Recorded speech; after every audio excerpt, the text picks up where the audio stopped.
place? So I gotta tell you something. Shoot. When you all first cheered, I don't know which one of you, it was one of you. It's like, oh, it sounds like 30 people. So when we walked out here, there's a lot more than 30 people, so thank you. And just like you, we wouldn't be here if it wasn't for Clark Kent. So thank you. It's also true. That's also true. First of all, I gotta ask you guys, I think all of you guys actually have shot in Canada before. Yes. You guys obviously did Smallville, Legends of Tomorrow, Superman and Lois, and George, you did a film called Sons of Mistletoe up here. Did Sons of Mistletoe here and switching channels. That's Adventures of Babysitting shot here. I actually shot Superman here. Some of you have built the rest of the world.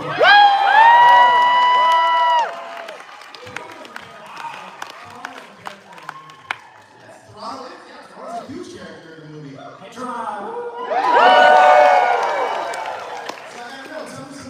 Stories about just being in Canada. Freezing my ass off. That's all. It's fun though. When the writers in LA were at Green Towers in January, like that kind of stuff. I was in, so Cheap Burgers and 2 I was here, and Bonnie Hunt and I had gone to lunch on the day off, and we were walking down the street, and I walked into a street sign. I was talking to her this way, and I was like, dong! And I was like, oh my god! And we laughed. And the next day it was on TNT. You can go right now. I did that once in Los Angeles, going to a friend's comedy club, walking by myself like on my phone or something, and I was wearing glasses. Clark Kent. Glasses help protect my face. So you're so Glasses are functional for Clark Kent. Do you guys have any favorite Canadian snacks? I just discovered, and somebody actually brought it back up, but ketchup chips. I never had them before this weekend. They changed my life. Ketchup chips. Well, it's delicious. They have some in the green room. I've had them yesterday the other side. In fact, we were there the first day in the green room. It was like, you tried ketchup chips? I'm like, I don't really need something else to like. I already ate them. Yeah, here we go. Thank you. And I'm thinking to bring these home, but these would be great for like positive beer. Oh, you're speaking of my language as a top line. Yeah. Thank you for that. I didn't know that. I'm sure there's no chemicals in it at all. You know what they say, if it tastes good, spit it out. Now, I know that all of these folks are here for Superman, but is there anything that you guys geek out about or deep dive into that you're big fans of? So all of these folks here, including myself, are here because we all love Superman. Like, it's such an important part of our life. But is there anything that you guys kind of geek out about or deep dive into? Like, what are your big fans? Well, a lot of times you don't tell people what the rabbit hole you just went on last night at 1 o'clock in the morning on Instagram or Wikipedia. It's a very personal question. I mean, reptilian people? That's what I'm talking about. You said reptilian people? Yes. No, I didn't say that.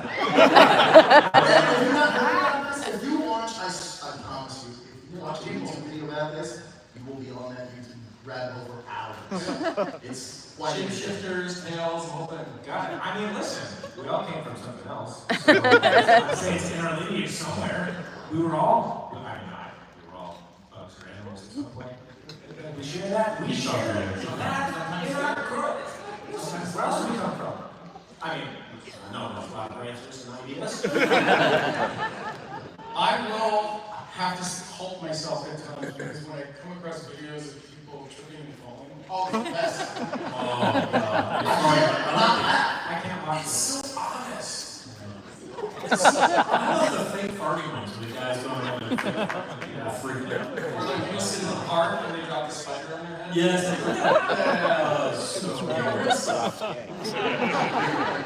Great videos. Let's move on to Superman. So now Superman is obviously a cultural icon, but before you got the role, what was your relationship with him, and what does Superman mean to you now? I feel like I have to go first because I'm so close to you. My relationship with Superman was just as a kid in Iowa watching, my first memory is watching Chris's movie, Superman the movie, when I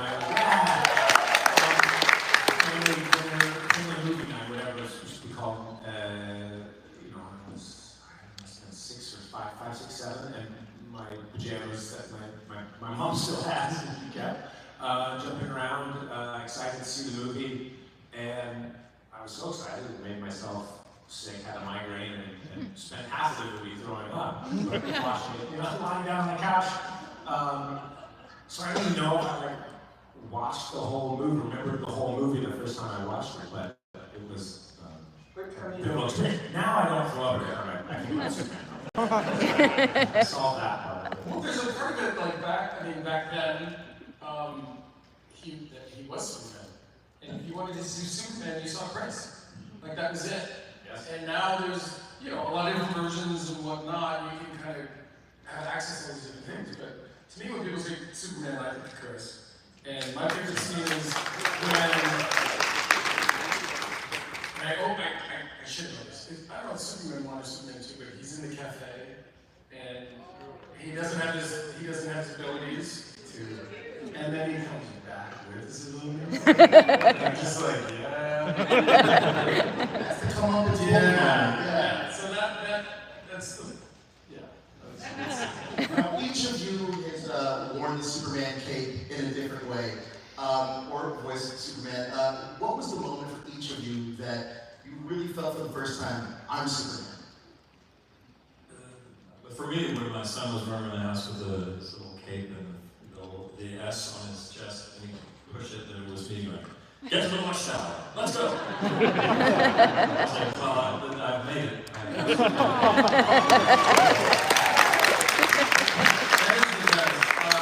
my kids, they have a bunch of different like costumes and outfits they like to wear, like Embodied or Spider-Man or all these different things. And I think it was last year I was you guys don't have a Superman outfit.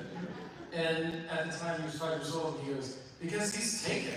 And I was like, what? And he goes, you're Superman. And just moved on. I just remember like, I wanted to cry, but I didn't want to cry in front of my kids. It was awesome. It was awesome. When you get validated by your children, it's pretty cool. Anybody parents in there? Yeah.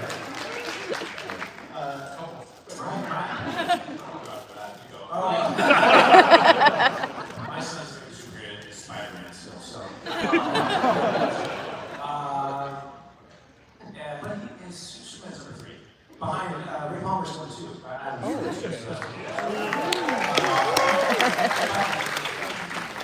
My question is, what was the first time you felt Superman moment? What landed on you though? I think there were a couple that were around the same time.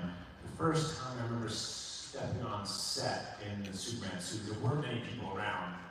And I had to go in, it was the Daily Planet actually, because there was this bit that I don't think is in the movie anymore, but Superman goes into, Clark goes into the closet and then turns into a suit and he goes out, falls out the window to go save the plane. You know, and we have all these different ways. There's a joke, we're working on that. And I was trying to figure out different ways to like get out the window, and I was trying to do like a Batman, like jump out the window.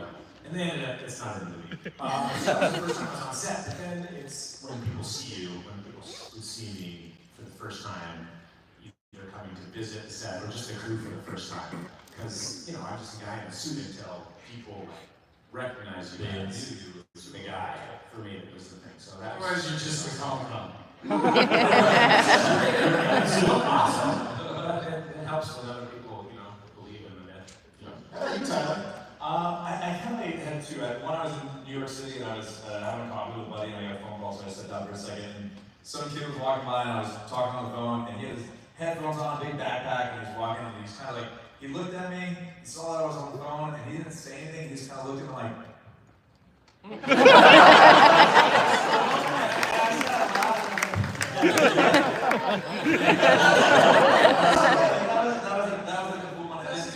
And then in a weird way for me, I mean, to an extent, you're playing the character, and when we were telling his story, in our version, it was much later on in him doing it, so he's been Superman, so like, there's a feeling of you already are embodying it, but in a weird way, in the last season, in the episode where he does the interview on TV, and, you know, comes out and says, I'm Clark Kent and I am Superman, in a weird way for me, it was then. Only because the way that I always played it was, we had a flashback episode in season 1 where he saves Lois on the street, and she goes, "How'd you know I was here?" And he goes, "Well, my hearing." And she goes, "Your hearing?" I go, "Oh, my the super hearing."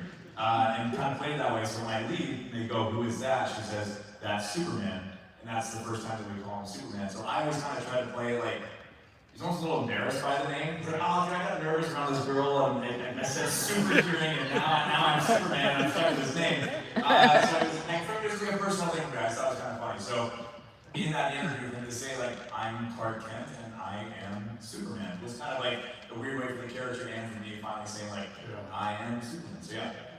That's cool. Especially when you're so saying it out loud. Yeah, it's a good Speaking of Clark Kent, I feel that Clark is just as timeless as Superman.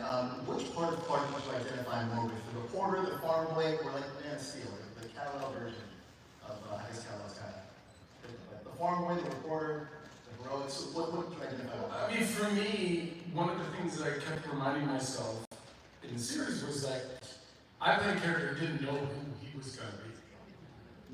So he was just he was a teenager in high school trying to figure out what these weird abilities he has and his purpose. So that's kind of was my idea. I'm from Arkansas, and actually I have an olive Hey, Arkansas. I'm a farmer, so I kind of relate to the farm boy of him, I think, mostly. And Clark Kent. Definitely not the super Superman. I think that's definitely not that. Yeah, I don't like the cow, not as much the Kal-El. Yeah, just like the same. I think just again, for us doing the family version, it was just like, I don't have kids, but like father, husband, partner, family member trying to just do their best. Like that was kind of the thing. So like to me, it was just Clark. For me, I thought of each character separately, but all of the same part. Kal-El is Kal-El, and Clark is Clark, and Superman is Superman. But there are a little bit of distinct differences. But Clark was the way that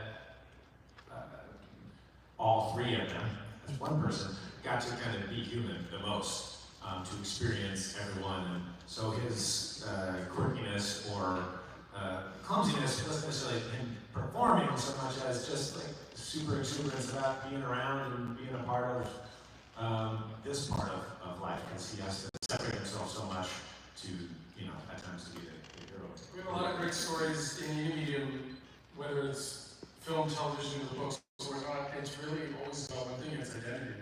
Who am I and what am I doing? Who am I? And I think that we've all been able to explore that in a fun way. So what is your Clark Kent's go-to karaoke song? Mine isn't that one. No? I'm so nervous. Yeah, nervous energy's not getting up on stage. Any of your Clark Kent? I mean, it sounds like I got out of that one, but I mean, my Clark Kent was like, go ahead, Lois. Sit right here. I want to get physical.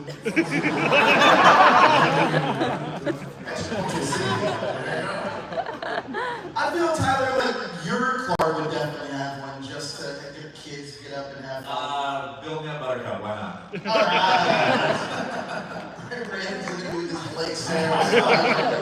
I love you, Nothing. baby. It's like a Broadway song, musical or something, I don't know. Oh, really? Yeah, why not?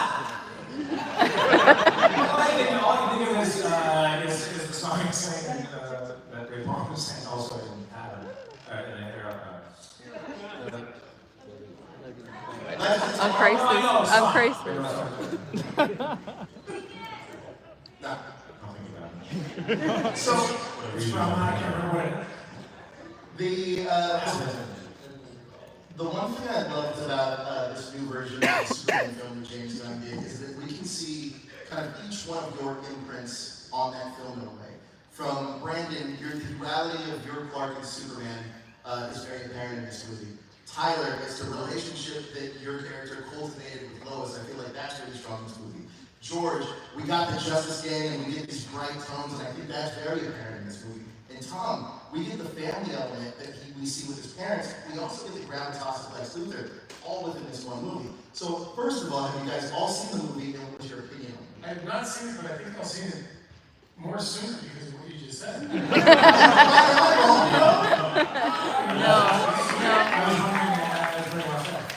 Yeah, I've seen it. I think it's fantastic, actually, and it's sweet. It's almost split into two movies. There's the monster-y start, sort of, and then sort of the more character-driven stuff. That's good for Lois Lane and Superman.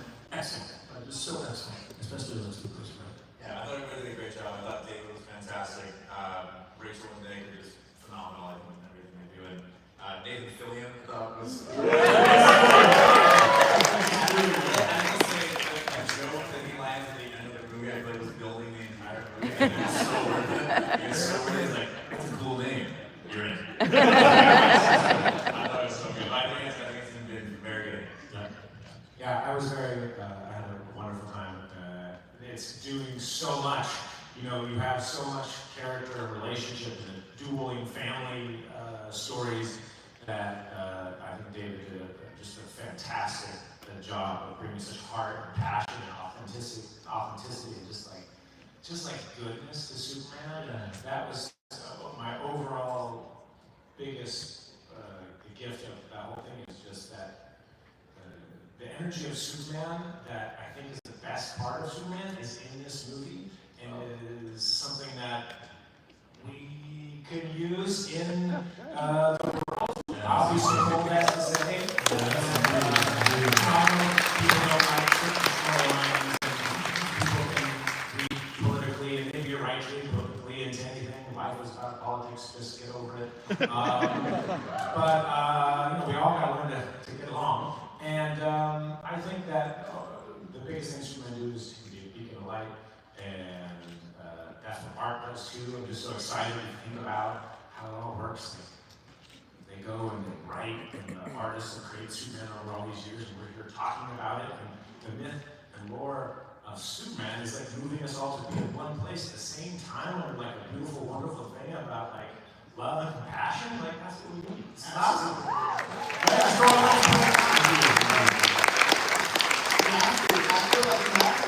It does such a great job of really encompassing everything that I love about all of your Superman so well in that one film. So your guys' fingerprints all over that. Absolutely all over that. But in addition, you really should see the movie, Tom, simply because Nicholas and David both credit Smallville for being their entryway into Superman. They both said that they were really Smallville fans. That's what kind of was what got them into the character. So when you are getting told you're going to do a show about a young teenage Superman that can't fly and doesn't have a suit, did you think it would resonate so well some 20 years later? I mean, no. You just don't know. And usually when you think something's good, it's not. I mean, that's honestly, one of the things with the cons is you get to meet people and hear their stories about how it has affected them. Because to be honest, as you're filming, or when I was filming, you're not thinking about how it's going to land for fans. I mean, it's more of like producers and writers and directors' jobs and all that. You're playing your characters, and then you meet people who have gone to war, and the only thing that gave them any solace was when they came back to, you know, from that day, and they watched an episode of Smallville, and that, you know, gave them an escape to move on. Like, you can't, I don't know, there's no way to do that. You can't manufacture that, and I think that's where, like, the thing about what we do is so special is we do it, and then we put it out there. And then it's up to you guys, you know? And thank you for being here, because we really allow you. I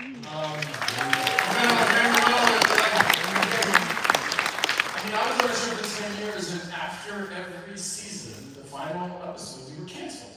And at one point our show was the most successful show that had ever existed on the CW.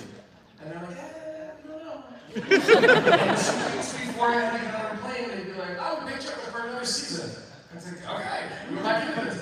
But there's all that legality and all that other stuff. So I think if you go in and play a role and you're thinking about what people are going to think about it, now you're distracted in a way. I don't know.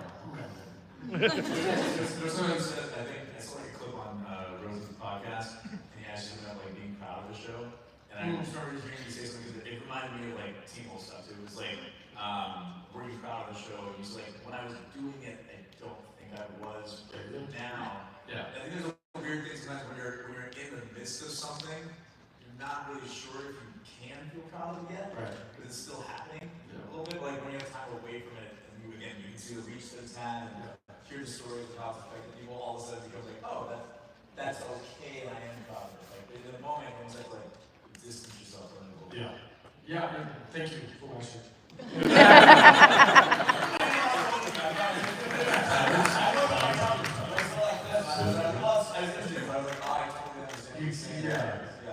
It's in some ways it's like when you travel and your flight's delayed and you're like so mad.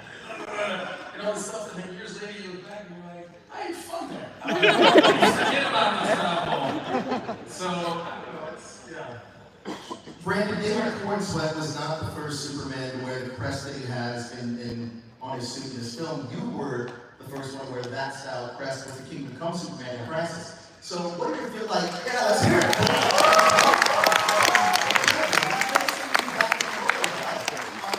What do you feel like this time around putting that suit on? And were there ever any plans to kind of do anything else with that Superman? To answer the last question first, not that I'm aware of.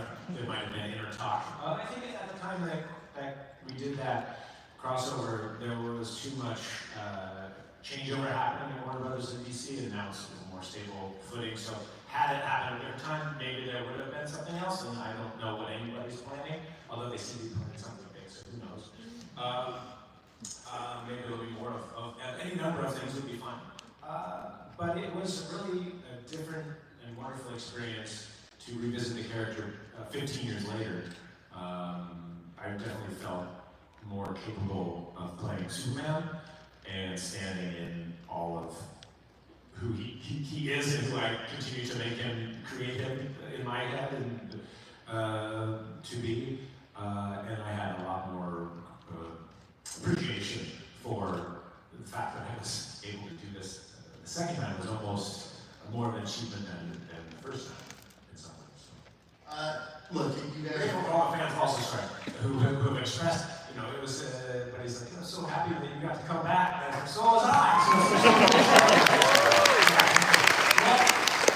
There was an Spider-Man movie that came out, was it last year or the year before they brought out the Spider-Man to the city? Spider-Man, Yeah. You should do it possibly hilarious.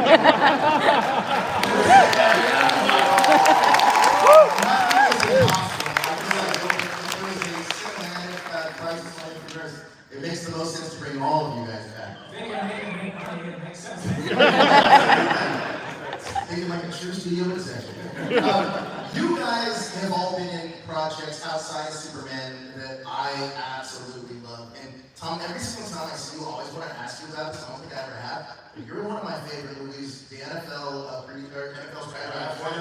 Draft Day is incredible. I love that. Brandon Routh is fantastic. Can you talk to me about working with Kevin Costner and Chadwick Boseman was also in that film? Yeah.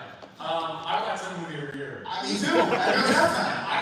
They always start playing it during the draft, leading up to it, and I can never remember how he does it. So I have to watch it every time. It's like, you can't eat, motherfucker. Like, I did that movie because I wanted to be Kevin Costner. It was awesome.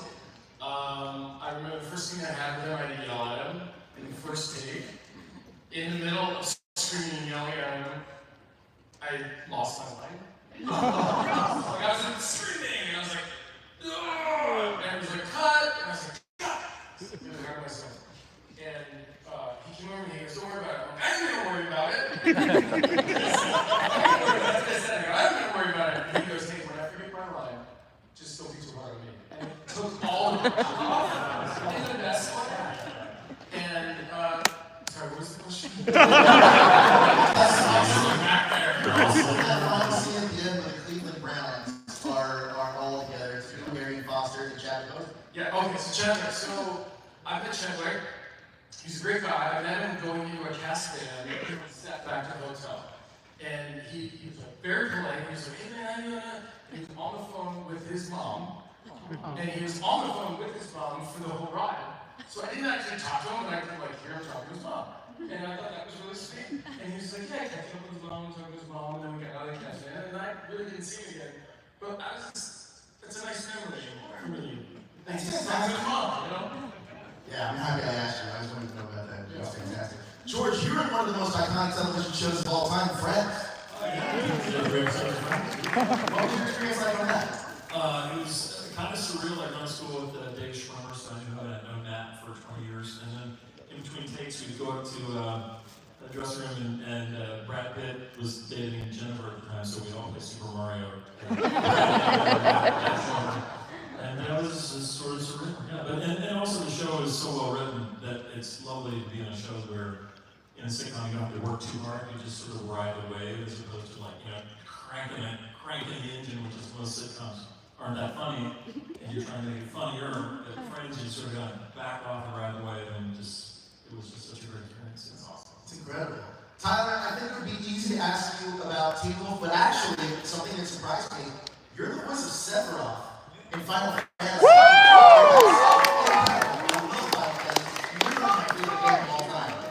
Talk to me about doing his voice, getting into that. I'm one of the voices. Yeah, you're going to be the voice in my head. It was a lot of fun, man. Honestly, it's one of those things where I told everybody I was a little bit ignorant to what I was getting into. To be honest, when it happened, I was talking to a friend of mine at one point, and they asked what I'd been up to. I was like, oh, I'm voicing this character in a video game. He said, what's the game? I said, I said, oh, you playing Final Fantasy? I was like, Sephiroth. He goes, dude, you kidding? Yeah, I was like, you know it? He's like, yes, I know it. Everybody in gaming knows Sephiroth. And that was kind of my first actual words about how big it was. And then coming to these things, it's really only been the last 6 months or so that I think people are kind of aware that I've done that. And meeting the fandom has been, it's been very, very eye-opening. And it's cool, man. It was a lot of fun because I was doing it while we were shooting the shows half the time. So going and playing Superman one day and then coming over and playing Sephiroth the next day, it was just a nice thing to be able to go back and forth in the duality of those two characters. So it's been a lot of fun. Yeah, look, I remember playing on PlayStation 1. I didn't realize, my friend introduced me to the game, and I didn't realize it was like a long game. So I didn't have a memory card.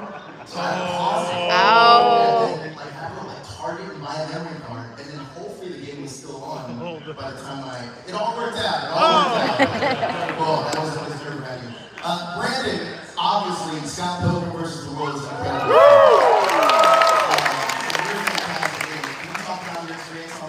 Oh yeah, it was awesome here in Toronto. I got to be in a band at band practice. With Brady Larson and Tennessee Williams, who was the drummer, and being on stage and playing music. It was pretty sweet. I was in a jazz band, marching band, concert. Learning to play bass for that. So that was awesome. And it was just so much fun. Edgar Wright is an incredibly talented, genius director and incredible captain of the ship, one of my favorite directors I've ever worked with because he's a team player and just we're ready, we're doing this awesome thing, he's ready to go, he's got the plan, and we're off every day after a couple espressos and we're going, It's awesome. And it's just amazing to see the legs that it's had. Obviously didn't perform hugely at the box office, but since has created garnered such a huge family of fans, and the animated series, it's brought so much love and music and art to everyone. It's awesome. True folk classic. Yeah. True folk classic. Brandon, so this year at San Diego Comic-Con, I was at a family party, and you talked about Spider-Man earlier. You cosplayed Spider-Man at that party and jumped on stage with the All-American Rejects. Did anybody see this? Has anybody seen this? Go, I'm sure it's on YouTube. I'm still slightly embarrassed by it. It was a pretty cool Does moment. anyone have a phone? Google it right now. It was a pretty cool moment, but talk to me about jumping on stage and doing that. But also, I want to ask you about your movie It that you were Yeah, the reason I was talking about this was It, which was in the theaters in the United States for 3 days. Limited release. But hopefully we'll be out on everybody's TV availability, VOD streaming at the end of this year. But it's a fun PG-13-ish monster horror comedy. I don't really like horror that much, but it's very much, more tame and approachable. It's approachable and fun.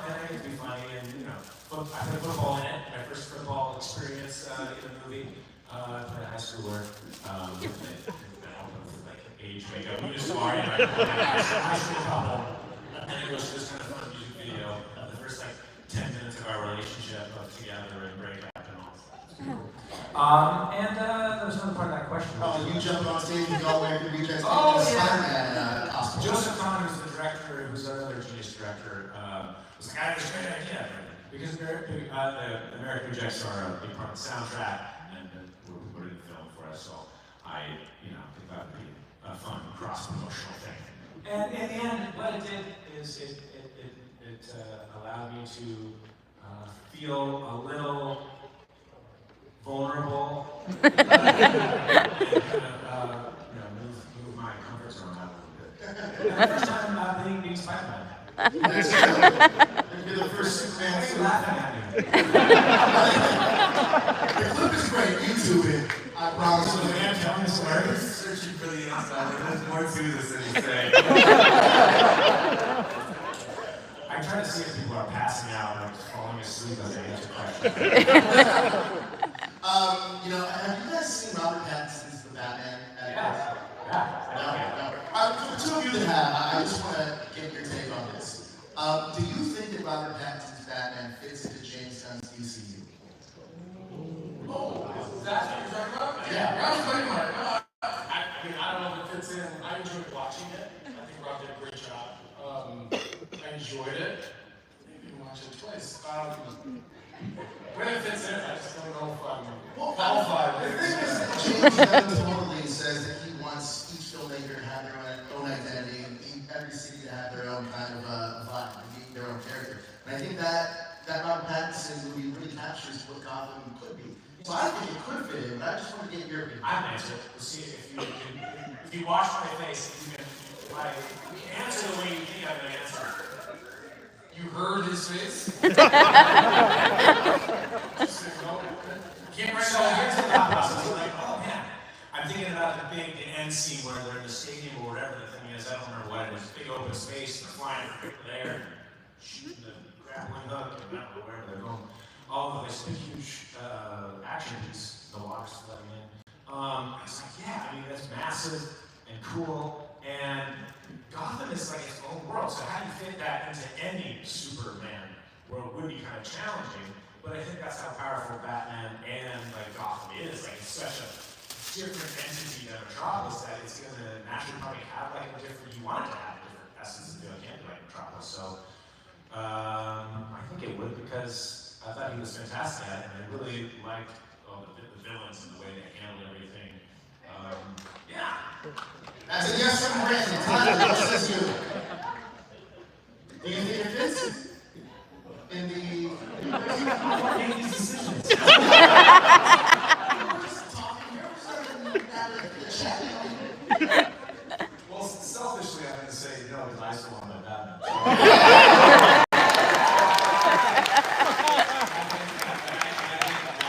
think that Rob did a fantastic job of that. I think with him and Matt Reeves, it was great. So I'm happy to let them keep doing their thing. Maybe they throw over for maybe an additional one. Whole new envisioning of Batman versus Superman.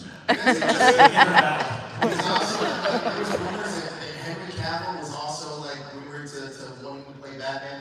Also, your guy Alan Richardson, who was on Smallville, has been campaigning for it. He literally said, Jack Reacher, he said, you don't have to pay me, you'll just show up and do it. That's what he said. I mean, obviously didn't talk to me before he said that.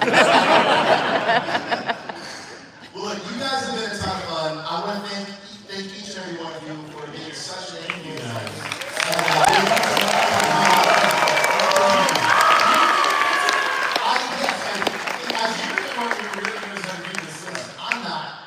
I'm not James Gunn, but tiring. I'm cheap. I will say that tonally, if you're a creative enough storyteller, you can make the city work. And I also think that Gotham, like you said, Brandon, needs to feel like a character into itself. And I also don't think It's a great world that was built there. Like that's one of the things I loved about it. The pacing was so good. It doesn't hurt that it's a prestige type of film and television show with the Penguin as well. I think that gives the DCU a lot of credibility.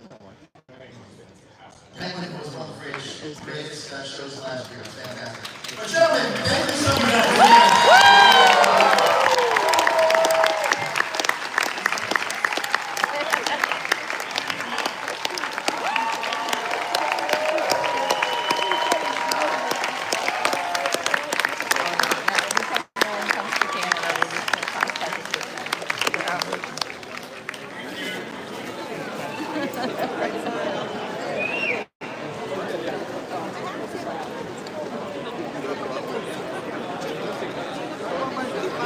Damn. 스케줄 몰라서 잘안